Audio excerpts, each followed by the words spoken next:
Good afternoon. I'm Jennifer Rexford, the Provost of Princeton University, and it's my real pleasure to welcome all of you, especially parents and families of our students, to today's discussion. At Princeton, we really pride ourselves on not only being a major research university across many academic fields, but also we place tremendous value on teaching and the intellectual formation of our students. And our two panelists today are prime examples of that, where they're both tremendous scholars and great educators. Our aim is really to help our students think deeply, critically, creatively, and independently. We have these students for just 4 years as undergraduates, but we want to inspire them to really be lifelong learners. Originally, Jill Dolan, Dean of the College, was going to be with us this evening, and unfortunately she's not well today, so we're really glad that Sanjeev Kulkarni was able to step in on her behalf. And I'm really delighted to introduce him and Robert George, really two distinguished scholars and highly acclaimed teachers, and they're going to give their perspective on what a Princeton education offers. Sanjeev Kulkarni is the William R. Kenan Jr. Professor of Electrical Engineering, and he's taught at Princeton since 1991.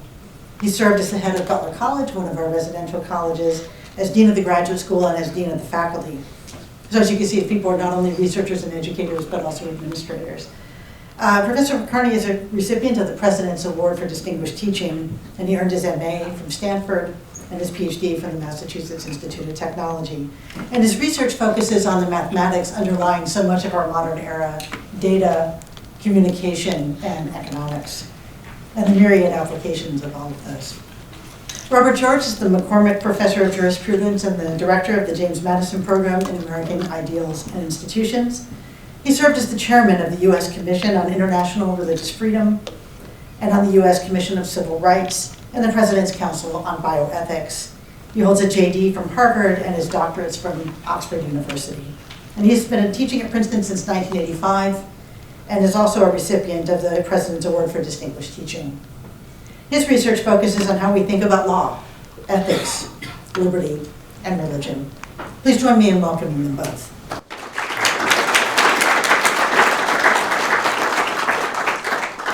Thank you very much, and thank you, Provost Rexford, for coming to be with us today and doing the introduction.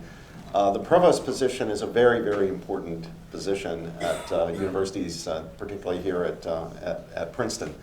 The president is a very exalted position, but the great deal of the day-to-day work falls on the provost, and we're really blessed at Princeton to have Jennifer Rexford in that role. And what a treat it is to be on the program with my dear beloved old friend Sanjeev Kulkarni. We go back to 1991 together. When he arrived at Princeton, I was already here, and we lived just across the street from each other, and our kids grew up together, which was wonderful.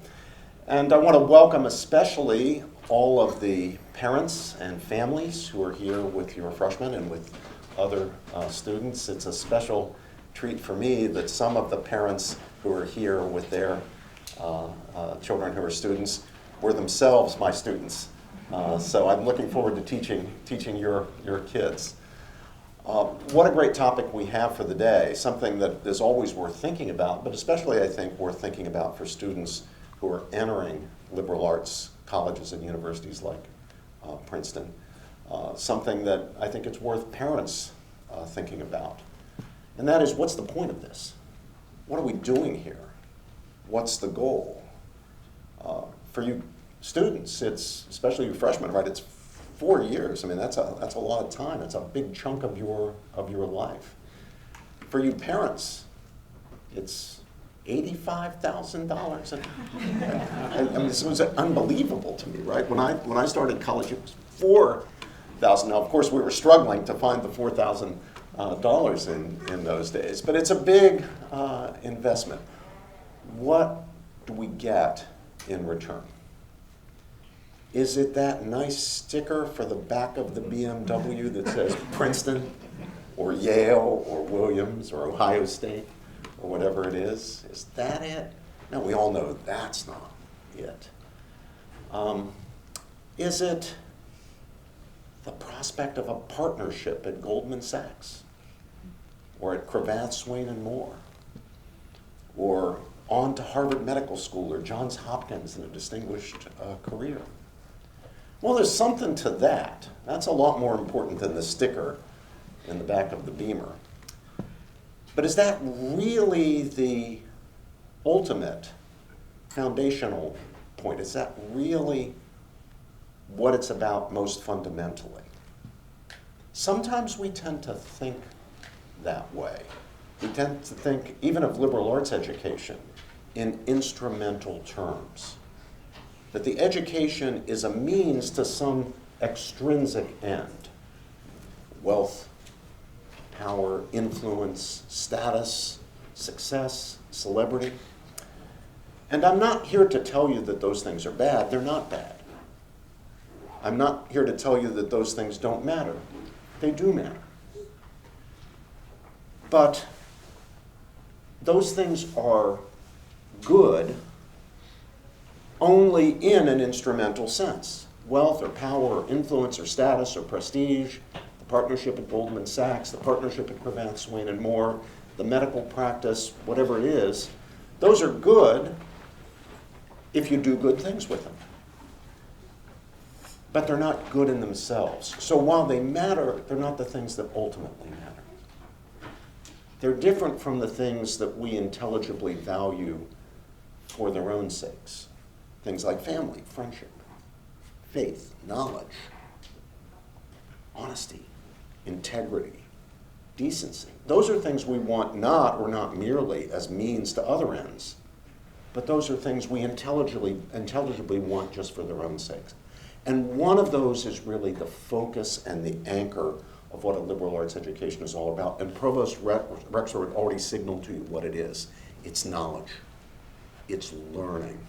As the Provost said, the point ultimately of a Princeton education is not the sticker on the Beamer. It's not the partnership at Goldman Sachs. It's not the medical practice. Those are all good things. Those are all fine. But ultimately, it's forming our young men and women, the ones you parents put under our charge for these 4 years. It's forming those young men and women as determined truth seekers, courageous truth speakers, and lifelong learners. As she said, it's empowering them, encouraging them, teaching them by precept as well as example, if we on the faculty and in the administration do our jobs right, to think more deeply, more critically, and that always includes self-critically, interrogating oneself, one's own views, one's own beliefs, one's own practices. So think deeply, think critically, always including self-critically, and think for yourself. We don't want our students to be zombies or automatons. We don't want them to fall in line with some orthodoxy, whatever it is, whatever the dominant views on campus are or in the society. We don't want them to think what they think they're supposed to think because the kinds of people they want to be think like that. We want them to think for themselves. And what that means, and this might be a little tougher to accept than the platitudes that I've offered so far.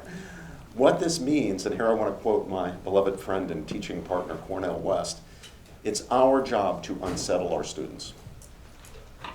You might say, well, Professor George, wait a minute here. Don't you want your students to feel at home in Princeton?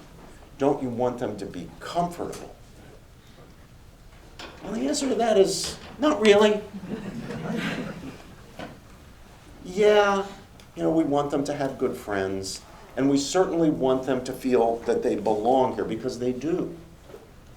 We accepted them for a reason.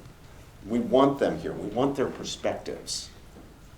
We want the contributions they make to the educations of their fellow students. In my experience, and the experience of watching my own children, our students learn as much or more from each other than they do from the faculty. So we want all that. So in that sense, yeah, we want them to be comfortable here.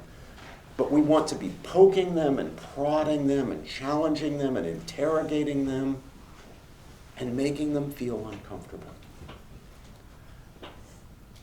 The founder of this whole business, I don't mean the founder of Princeton, the founder of the whole academic enterprise was a cat named Socrates, who got himself killed by walking around the streets of Athens, a democracy, by the way, walking around the streets of Athens and poking and prodding and asking a lot of tough questions and interrogating people about their beliefs and making people feel really uncomfortable and really unsettled. Now, Professor Kulkarni and I don't want the story for us to end the way it ended for Socrates. But our job is Socratic. Our job is to interrogate, cause people to think. We don't want people to be comfortable in whatever their views are. And there are reasons for that. And those go to the heart of what the university's mission is, as a, to quote President Eisgruber, a truth-seeking institution. At the heart of that is the understanding that all of us human beings are frail, fallible creatures. We can get things wrong and often do. Even the greatest of us, the most intelligent, the most virtuous, get things wrong. And the things we get wrong historically, and to this day, are not just the trivial, minor, superficial things in life. We can be wrong about the big, important, profound things in life. The questions of human nature and the human good and human rights and human destiny and human dignity. All of us know, don't we? If anybody's an exception, please raise your hand. But all of us know that right now, even at this moment, we, like everybody else on the planet, and whoever was on the planet, have in our minds some false beliefs. Does anybody out there just have true beliefs in your head, no false belief? No hands going up? Yeah, we know some beliefs we have right now are false. But if I asked you, well, why would you go around with false beliefs in your head? That doesn't make any sense. Swap them out and put in true beliefs. You'd say to me, hey, George, if I knew what the false beliefs were, I'd do that. But the problem is I don't know what the false beliefs are and what the true ones are. I believe the things I believe because I believe they're true. That's what it means to believe. But I know some are false. I just don't know which ones they are. So now the question becomes, and this is why it goes to the heart of the mission of the university as a truth-seeking institution, how do we identify the false ones and swap them out for true ones? How do we advance the cause of learning, both culturally or societally, and then in our individual heads, as individual truth seekers and lifelong learners? We do it by interrogating, by questioning, by allowing other people to challenge us.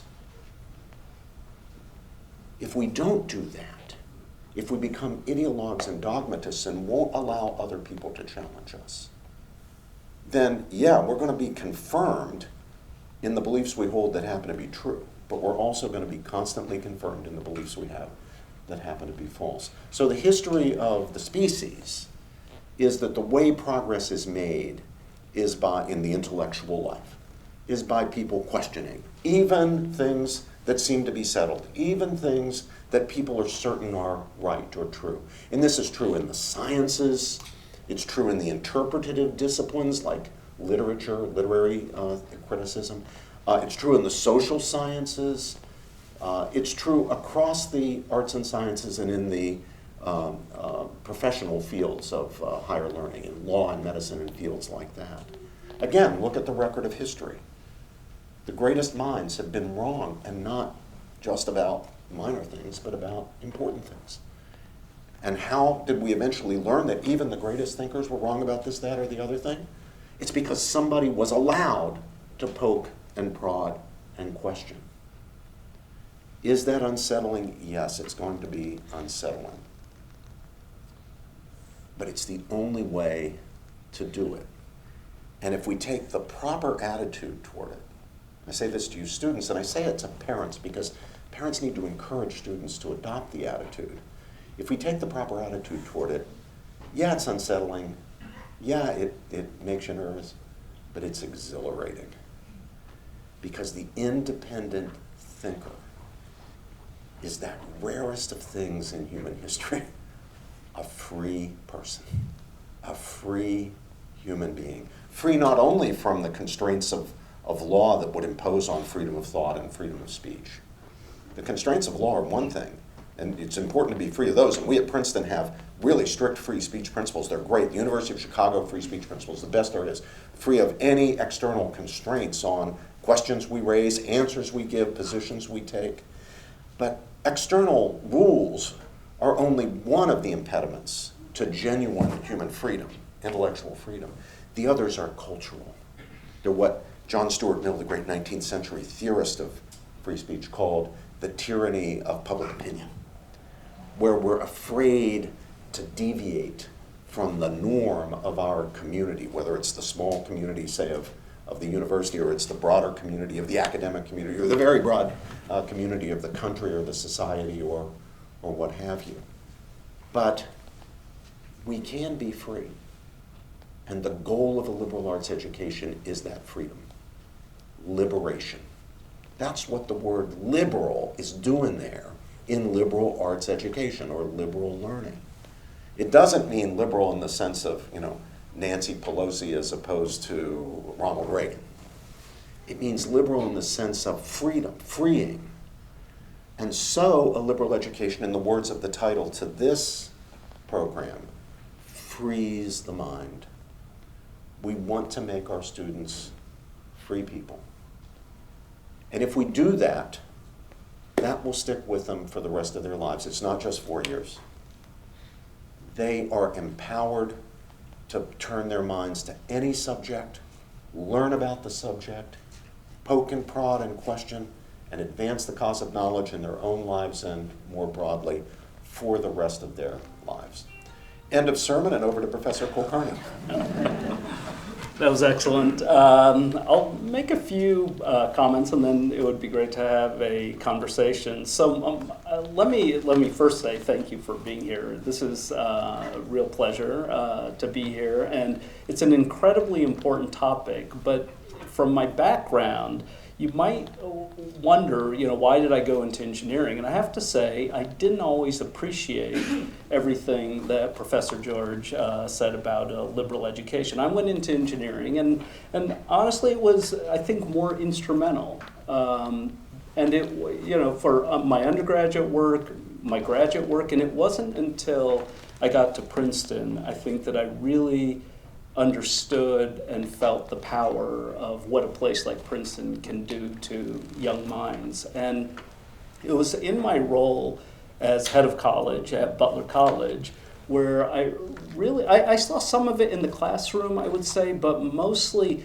outside the classroom. In a discipline like engineering, you don't confront as many of the big questions. We're talking about signal processing and information theory and so on. It's rather technical. And you can get into discussions about a better approach or not to a particular problem. But we often in the classroom don't confront the really big questions. It was in the residential colleges where I interacted with students and they interacted with each other that I really saw the exchange and the value of the give and take and the importance of being confronted with something that you don't believe in and having a respectful dialogue about it, and saw how it changes an individual's mind and how it forms them, and not just for the short run, but for lifelong benefit. And even in engineering, although I went into it, I would say, for more instrumental or short-term reasons, I've come to really appreciate it. And even for students that are studying engineering, to be engineers, I think this exposure to a broad liberal education is so important for several reasons. And three important ones are that the world is incredibly complex, it's very dynamic, and it's uncertain. So no matter what we teach in the classroom, even in a very well-defined discipline, a student graduates and goes out, and the world is more complicated than we discuss in the classroom. It changes, technology comes, other issues come, societal issues come, and it's uncertain. In fact, it's uncertain both the society, the world that they deal with, and it's uncertain for themselves. They're not sure where they're going to end up. I wasn't sure where I was going to end up. And I think to have the breadth of that education, the ability to think critically, to think deeply, to think independently is just so vital to be able to navigate the world for a whole life, not just for your first job.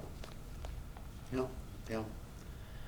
I have to admit that as I'm in the same position that Professor Kulkarni's in, although I didn't go into engineering, I went into philosophy.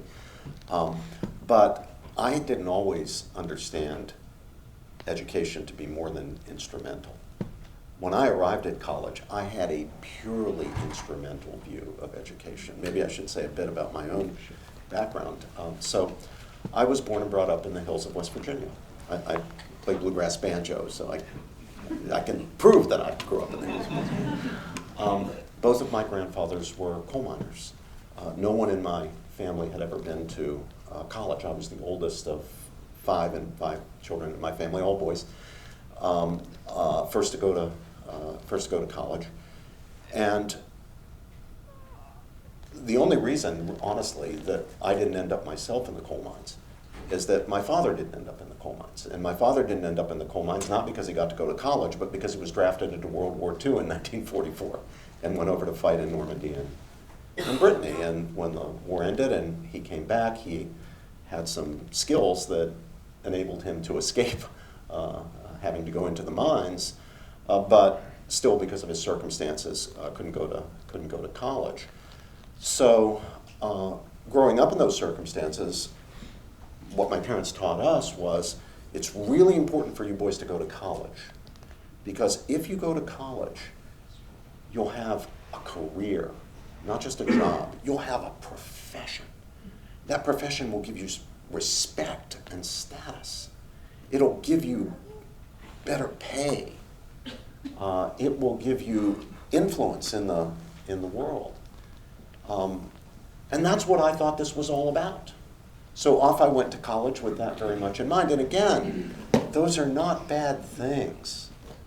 Those are good things if you do good things with them. I don't want anybody, any of the students, to take away from what Professor Kulkarni and I say today, that we don't want you to be successful in the conventional sense, that we don't want you to go off and have high status careers and make a lot of money. You know, that's we want you to do that. Yeah, and when you do, remember Princeton University and the James Madison Program and institutions. But we want more than that for you. And I only learned that there's more than that when, as I'm stumbling through my first year in college, which was really quite a challenge. Actually, it was in the first semester of my second year when I was assigned a book that I'd never read before by an author I'm sure I hadn't heard of before going to college, named Plato. And that book was a dialogue called the Gorgias. And in the Gorgias, those of you, I can see some of you are shaking your heads, you know where this goes, because you know that in the Gorgias, Plato raises the question through his hero and teacher Socrates, who's pestering people on the streets. What's the point of dialogue? What's the point of discussion? What's the point of debate? What's the point of trying to get at the truth of things? What's the point of having these discussions and arguments? Is it status? You know, the sophists, who are Socrates' interlocutors and opponents, really, the sophists are highly paid teachers who teach the young men of the great families of Athens to be good orators, persuasive speakers, so that they can be important figures in the public life of Athens. It's purely instrumental.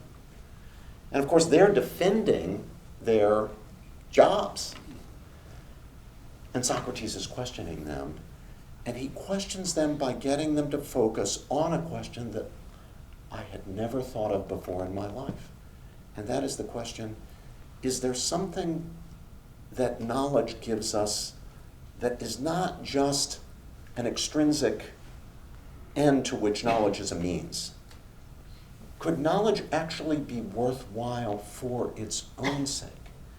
Could it be intrinsically enriching to the human being to pursue and to grasp as best we can, always fallibly, always partially, never completely, never perfectly, but grasp to the extent that we can what's true about the world, about ourselves, about the external world, about the natural world, about the supernatural world, if there be such? Is it worth, in itself, knowing those things? And Plato leads us in the dialogue to see not only is that possible, That's really the fundamental and foundational point of the exercise.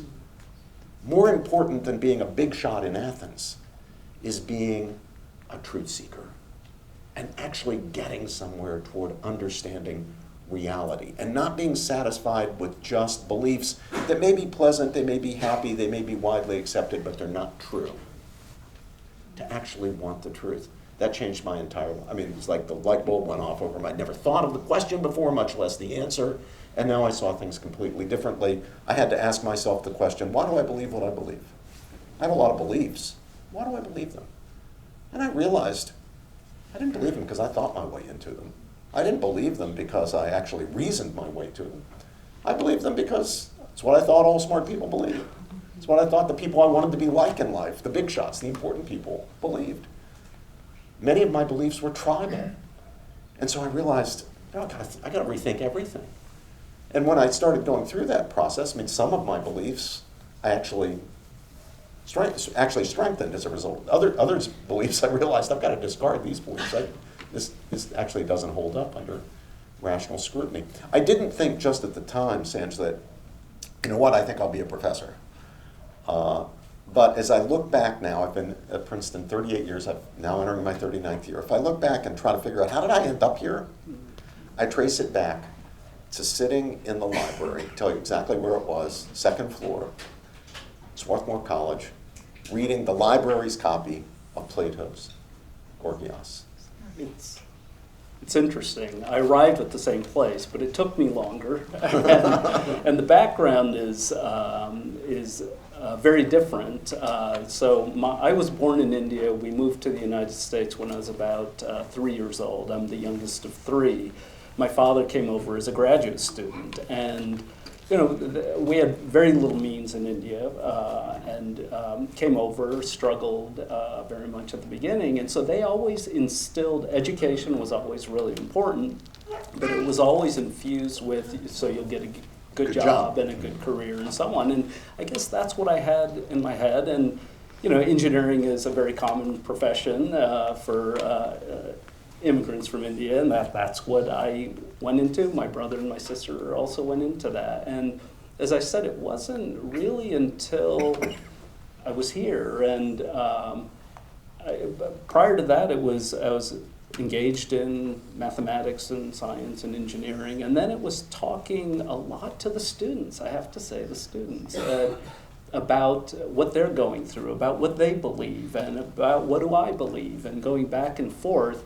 That challenged me. I think it challenged them. And exactly as you said, that these dialogues, when one is challenged, it either helps you feel more confident in your belief, which is a good thing if you had a good exchange and you're sort of more confident of the truth, or you change your mind, which is a good thing too. If you come to a new conclusion, but for good reasons and after reasoned thought, that's actually a good thing. So either outcome is good.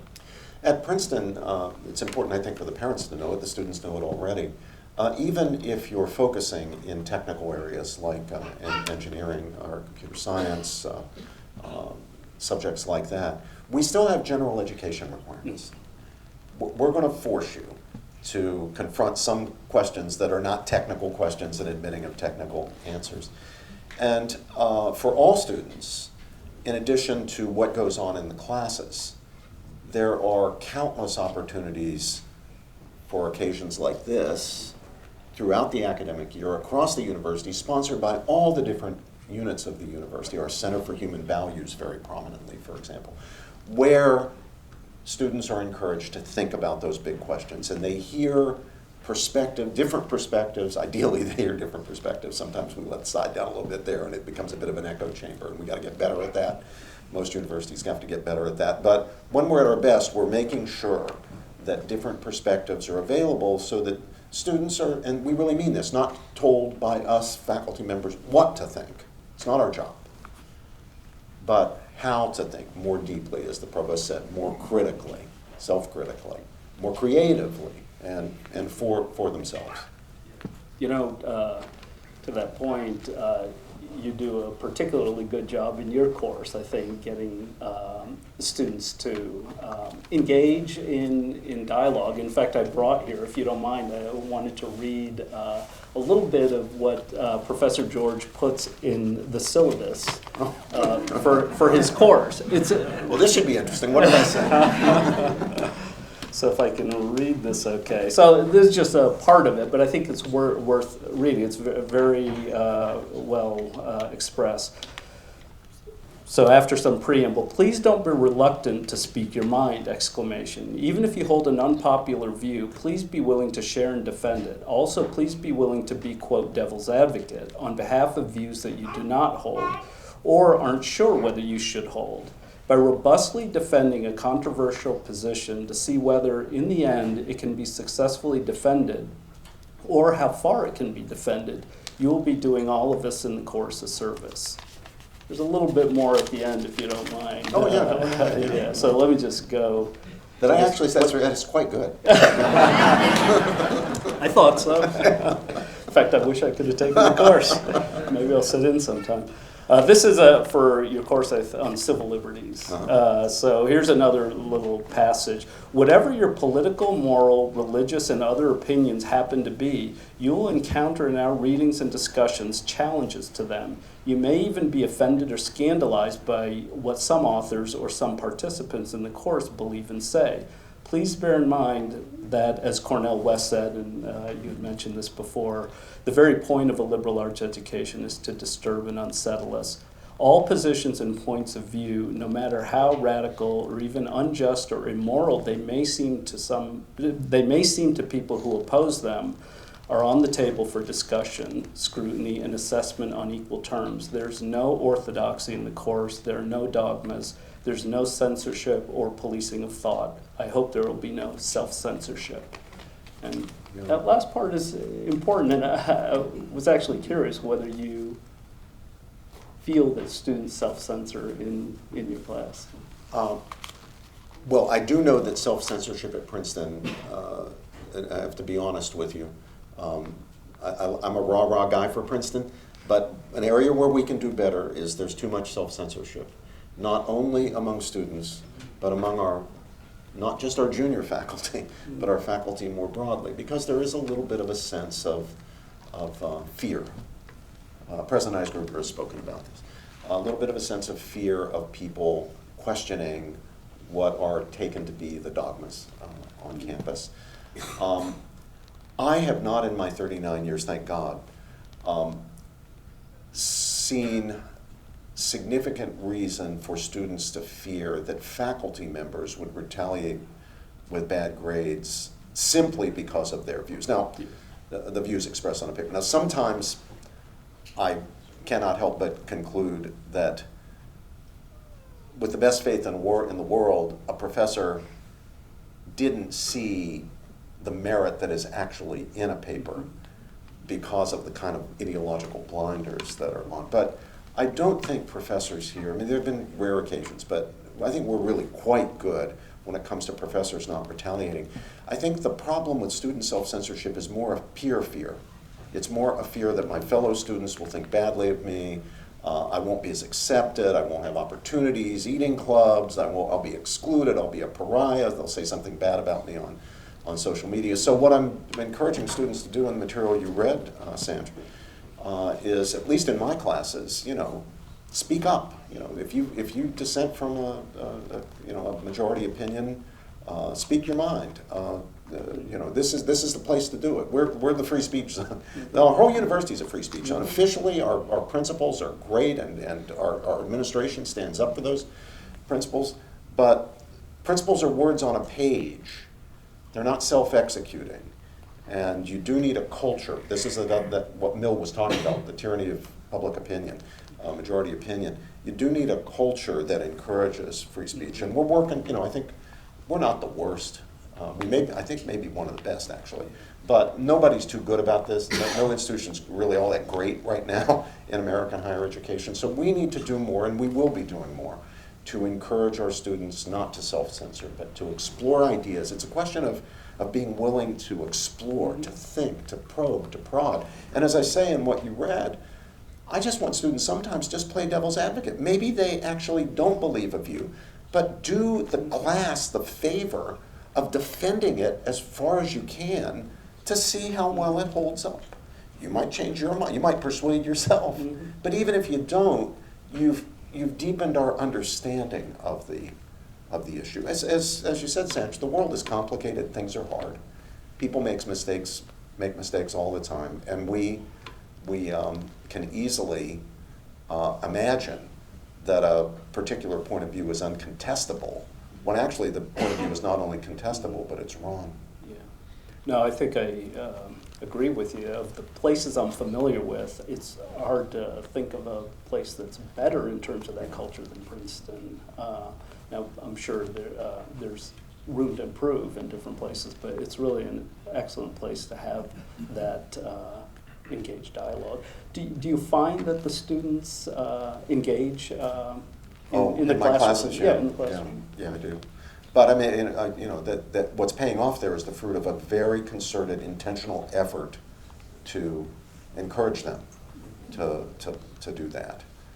And trying to exemplify it myself and have my preceptors in our discussion sections at Princeton for the parents are called precepts, and they're led sometimes by graduate students. Mine are often led by local lawyers and others who contribute their time to teach for us.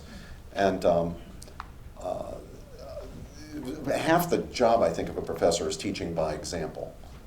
Precept is important. You have to use words, but the best way you can get students to understand things sometimes is to model what it is you want them to understand.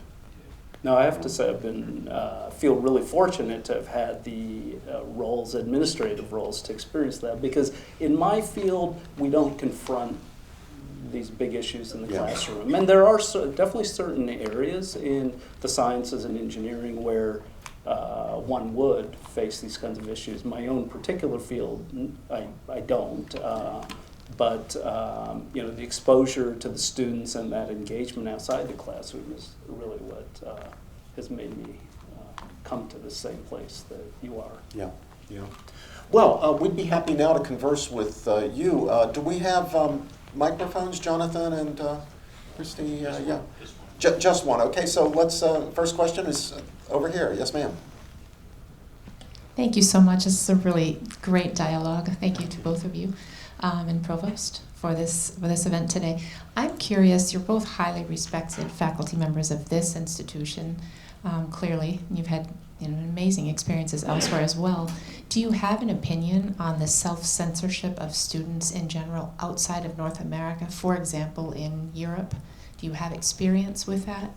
And can you, off the cuff, kind of compare some of that you're seeing either at the university level or societal level for students between Europe and the United States? If not, that's fine. I don't know whether you do. The only experience I have of this, and it's a very recent experience, outside the United States is in Britain. Both of my children, after finishing Princeton, studied in Britain for graduate programs. I myself did, as Provost Rexford mentioned. And I go back frequently, and I was just back there this summer, and I had a discussion actually with the head of one of the colleges, Lincoln, which is called the rector of Lincoln College, Oxford. And he was saying that it's now a problem for their undergraduates that students engage in self-censorship. Pardon me. He said his own opinion was that this had well, he had two opinions. I'll share them both. The first was he said he thought social media had a lot to do with this. That students feel exposed because whatever they say is blasted out to the whole world, and they worry that it will follow them around for the rest of their lives. Whether they've said it on social media or not. Maybe they're saying it in what in Oxford is called a tutorial, which is not these days a one-on-one thing, but it's a one-on-two or a one-on-three. One professor and say three students. But they worry that one of their fellow students will blast out on social media some dissenting opinion they expressed or experimented with in the tutorial and got them into trouble. The second thing he said is it's the fault of you Americans. He said, American ideas and education, always spread. And they spread to us just as they spread to everybody else. And we're experiencing some of the backwash of what's going on in the United States. And he said, I know it's a big issue over there, and now it's a big issue over here. You know, I have to say I really worry about social media as well for a variety of reasons. One is sort of that exposure that you get that never goes away. There's sort of a permanent imprint if you post something and it causes a stir. But there's something fundamental about it as well in that I think it's isolating. I think in-person conversations and dialogues are always so much better than through this kind of digital medium. That's one issue. And the second is it's almost too fast, the feedback. You feel something and you immediately post, and then it's inflammatory in that way. And you get this cycle of feedback, so things kind of go out of control. Yeah. And, it's a problem, but it's here. I'm not sure what to do. We have a particular problem right now which makes it especially challenging, I think, to conduct liberal arts education in the way that Professor Kulkarni and I are proposing, and the way that Princeton historically and to this day is committed to doing, and that is what has become known as the youth mental health crisis. I was on a Signal chat with people this morning, and some of the people on the chat were asking, is it real? And I think the answer to that is it is, unfortunately. I remember a conversation I had just before COVID, before we even knew COVID was coming, with President Eisgruber. The two of us were having lunch, and he was saying that there was a dramatic increase over the past few years in the number of students accessing our mental health resources. And I said, and by dramatic increase, I mean like moving from 5% of students to 25 to 30, real jump. And I said, completely naively, I knew nothing about this. I said, well, I can think of two reasons not to worry about that. First is, it could be that more students are aware of the availability of these resources. Maybe we've just done a better job. Maybe our health services have done a better job of making students aware that this is available, and so students who need the resources are taking advantage of them. And then the second thing I said was, it could be that we've destigmatized accessing mental health. And that too is good, right? I mean, you don't want people to be stigmatized. If they need mental health resources, you don't want a stigma to be in the way of them accessing them. And Chris said, President Eisgruber said, no, this is all over the country. It has been, carefully researched. It's been controlled for. It's not that the stigma has been reduced. It's not that students are more aware of the availability of the healthcare services.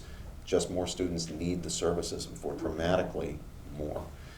And that, I think, creates the sense, the fear, that maybe the poking and the prodding and the pushing and the unsettling of students that we have to do if we're to educate your children endangers them. It might exacerbate their mental health challenges. Some students believe that, and they have made their case in the Daily Princetonian, our campus newspaper, and elsewhere, and President Eisgruber has responded. President Eisgruber has responded very firmly and clearly, saying we're not going to lower our academic standards, our standards of rigor, out of fear that we're endangering students' mental health. I happen to think he's absolutely right about that, and I don't think that high academic standards and rigor and the challenging that we're proposing does threaten students' mental health. I think the mental health thing is a different issue. But I think this very day, if I'm recalling correctly, some of the students who are here might know this. I think there's an article criticizing President Eisgruber on this very point in the Princetonian today. Am I right about that? Yeah, and Matt, I am. Yeah. So for those of you who are interested in the debate, there it is. But the university's commitment is we're not going to lower our academics. We do not see having high academic standards, challenging people, unsettling people, as threatening their mental health. In fact, on the contrary, I think so. 2 points. One is there are books out there that talk about the rise in mental health issues and the role of social media and technology in general, and I think it's real. And So that's one issue. But on the point that you were raising about challenging students, I just read recently, within the last week, I should have kept it. I'll have to see if I can find where, an article that was talking about how engaging in this dialogue and being pushed to think about others, confronting other ideas, and engaging in a real substantive way with ideas that you maybe strongly disagree with, that actually helps build resilience. Oh, and, absolutely. And you know that is, so. In fact, if anything, it should be helping by doing that. A couple of years ago, I had something happen for the first time in all my years of teaching. And that was that one of my preceptors got in touch with me, sent an email saying she had a student in her precept who was refusing to do certain of the readings. And she was refusing to do certain of the readings because she found them offensive and harmful. And so, I mean, I knew what the right answer to that was. She said, what do I do? And I knew what the right answer was, at least what I thought the right answer was, is these are the readings, you know, to get the benefit of the course, you have to do the readings. And, you know, I can't hold a gun to your head and make you do the readings, but you're going to be responsible for the reading. I will not give you a pass, an excuse, not hold you responsible on the exams and exercises for the readings. We've chosen these readings for a reason. But I thought, you know, I should check upstairs on this. So I got in touch with Dean Dolan, with Jill Dolan.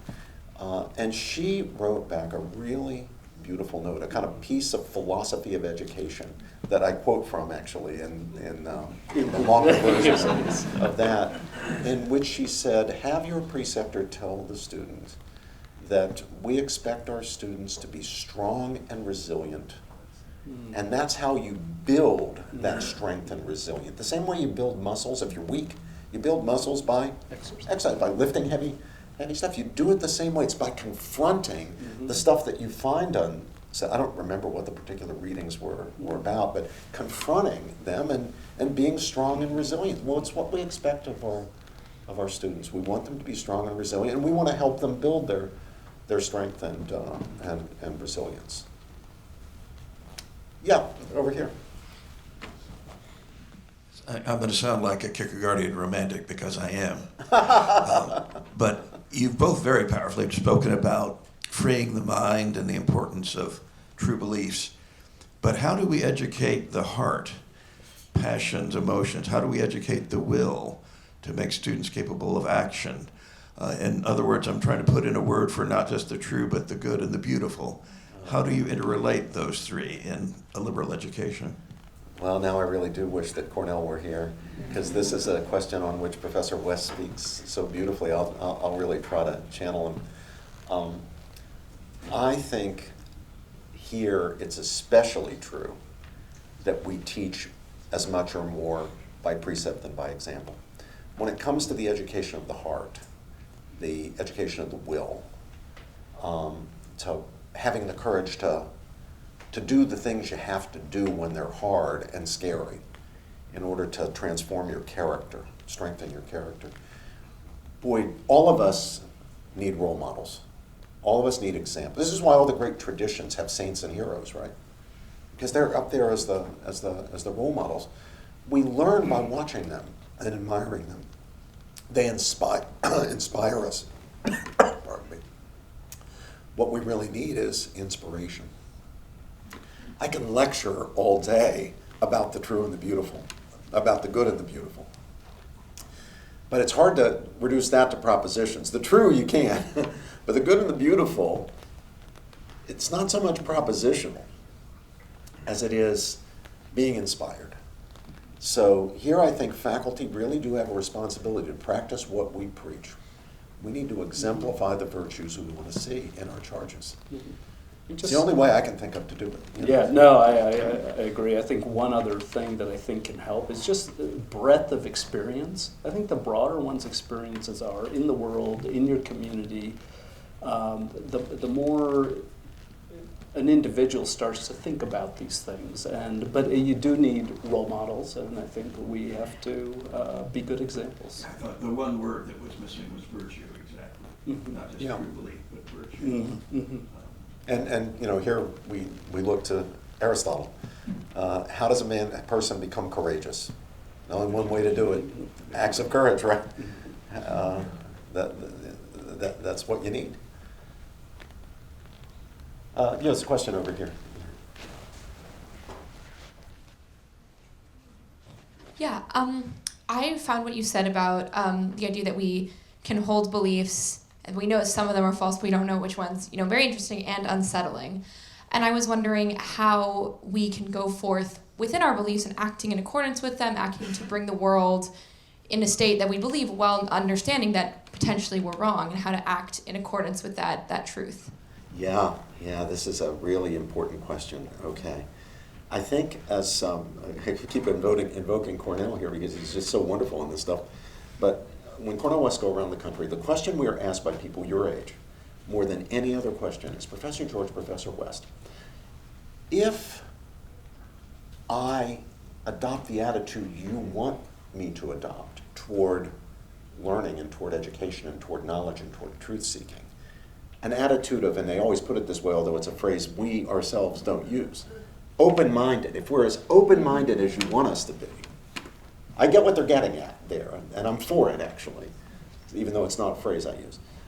If we're as open-minded as you want us to be, then we'd be paralyzed and we'd never act. We'd always be afraid we might be wrong, and so we'd never act for the causes that we believe in, the great causes that we, social justice and getting, oppression relieved, and, all the things that we believe in. And, the two of us from very different perspectives. He's on the left, I'm on the conservative side. The two of us here just point to ourselves and say, well, we try to practice that virtue you call open-mindedness, we call intellectual humility, willingness to learn from others, a willingness to engage. And at the same time, neither of us is hesitant or finds ourselves paralyzed when it comes to acting for the causes that we believe in. But we also recognize that those who are on the other side of those issues are also reasonable people of goodwill doing their best, in many cases, doing their best to understand the truth of the matter and standing up for what they believe in, even if it's different from what we believe in, and even if we find ourselves in conflict. And we're always willing to engage. We might oppose their policies, but we don't try to shut down their speech. We don't try to shut down their advocacy. We don't close ourselves off from being willing to engage with them. We just finished the Jewish holidays, and at Yom Kippur, there is a beautiful part, those of you who are Jewish will know it, for those of you who haven't been to the Yom Kippur service, there is a moving, deeply beautiful part of the service where communally the congregation goes through the sins. In the Catholic tradition, there's individual confession and repentance and absolution. In the Jewish tradition, it's done corporately, communally. And so the congregation beats their breast and says, we have lied, we have cheated, we have committed adultery, we have defrauded. And then there's this moment when the list goes on and it says, we have been zealots for bad causes. That always catches me up short because I think, all right, people don't lie by accident. If you say something that's untrue, but you believe it to be true, you've accidentally stated a falsehood, but you haven't lied, right? I don't think anybody ever committed adultery by accident. Correct me if I'm wrong. Or defrauded somebody by accident. If you defraud if you give somebody back $5 when you're at the cash register and you owe them $20, but you don't do it deliberately, it's just a mistake, that's not defrauding, right? So when we go through most of the sins, they're not things you can commit by accident, they're willful acts. But being a zealot for a bad cause is something different. There's so much wisdom. I guess if you've been around for like 4,000 or 5,000 years, like the Jewish tradition, you'll learn a thing or two about human nature. And this is just a really important point, that we can, by accident, believe something's true and commit ourselves to it and fight hard for it, when in fact it's false. We can be a zealot for a bad cause. Nobody ever set out to be a zealot for a bad cause. You can only do this accidentally, really. But we can be zealots for bad causes. So what Cornell and I try to always keep in mind is, as committed as we are to our beliefs and willing to fight as we are for them, there's always the possibility that we're being zealots for bad causes.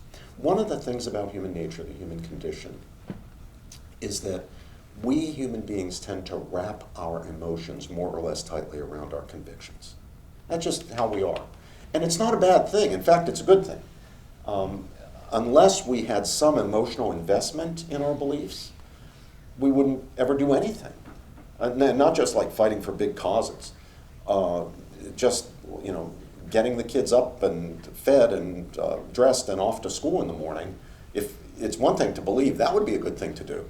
But you need some emotional investment in it to actually, do the work. So it's not wrong in itself to wrap your emotions around your convictions, to invest in your beliefs. But if we wrap our emotions too tightly around our convictions, then we become ideologues. We become dogmatists.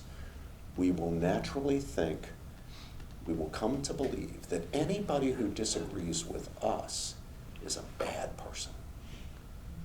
That's a Nazi. That's a bigot. That's an elitist. That's a tool of nefarious interest. That's a bad. You can't disagree with me and be a good person. So that's what we try to keep in mind. One more question. Yes, over here. I also have a philosophy undergraduate degree. So. Good. I'm not sure how to put this, except I'm curious to know, I know there's a lot of concern, a lot has been written in the last several years about the value of a liberal arts education, and I think it's part of why you wanted to have this conversation. I wonder if that's new. I wonder if colleagues in other parts of the country and schools that don't start with the prestige that Princeton does, if you think that there might be some validity to that. I think it's important, but also, in terms of mental health, and I think it's also important that people be able to support themselves and, be successful, even if it's not the status. So I'm glad you're nodding your head, because I wonder if it's relatively new, or if this is sort of something that people have wrestled with for decades. Well, you're on to something big and very important here. Education has never been this expensive before. It's just fiendishly expensive.